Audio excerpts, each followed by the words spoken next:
Hello everyone, सबैजनालाई नमस्ते छ मेरो तर्फबाट। तपाईहरुलाई म के देखाउन चाहन्छु भने चाहिँ यहाँनिर पुरा आरुचा फलिरहेको छ। देखाइदिन्छु तपाईहरुलाई ल। हेर्नुस्, आरुचा एकदमै मजाले फलिरहेछ। आरुचा यहाँनिर क्या दामी फलिरहेछ आरुचा।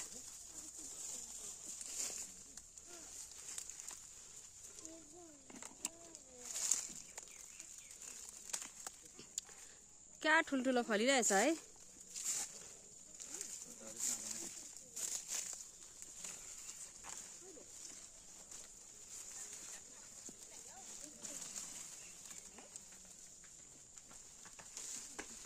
अरूचा त अन्त क्या डरलाग्दो लटरम्मै फलिरहेछ नि त आरुचा। हेर न अन्त अम्मा हो। हेर्नुहोस्, तपाईहरुलाई पनि खानु मन लागेको छ भने मलाई भन्नु होला, म टिपेर रेडी पारिदिन्छु गाइस।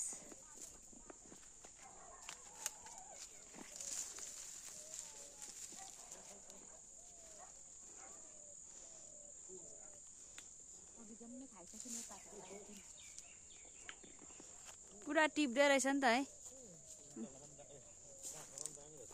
यहाँ पनि त रहेछ अन्त पुरा ठुल्ठुलो झ्याङ।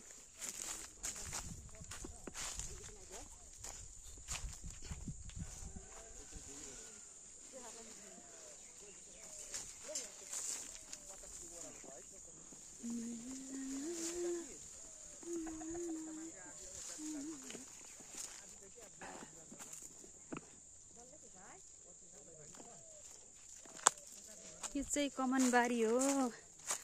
कमनबारी दिदी, म गएको ल। आरु फलेको गएको ल दिदी। कमनबारी टी बगान एकदम दामी छ यहाँ टी बगान।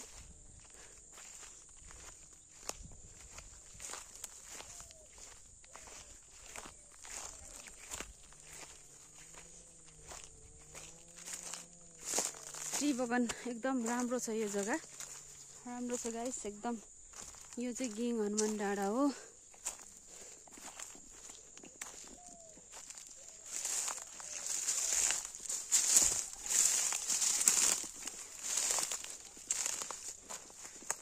यो चाहिँ रुखको फेद दामै छ। यो रुखको फेद रुख यो सिरिसको बोर्ड हो यो गाइस।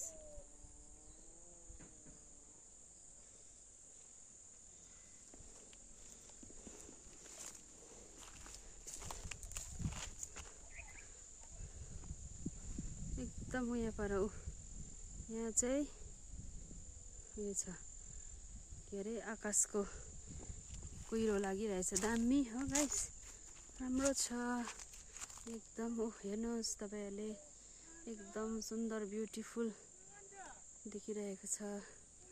राम्रो देखिरहेको छ यो मौसम अहिले।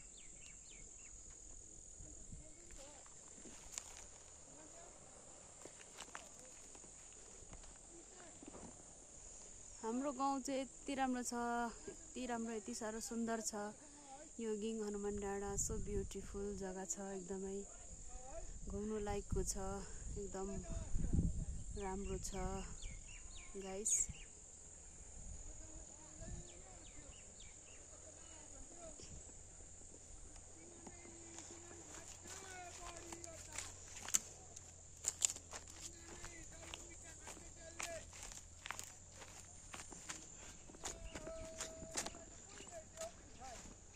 एकदम राम्रो छ गाइस। मैले सबै खिचेर आइसकेँ हैन। म चाहिँ अब घर जाँदैछु। एकदम राम्रो छ हाम्रो गाउँहरू, गाउँघरहरू हो। यो चाहिँ काउलोको बोट यहाँ पनि सानो सानो हुँदैछ गाइस।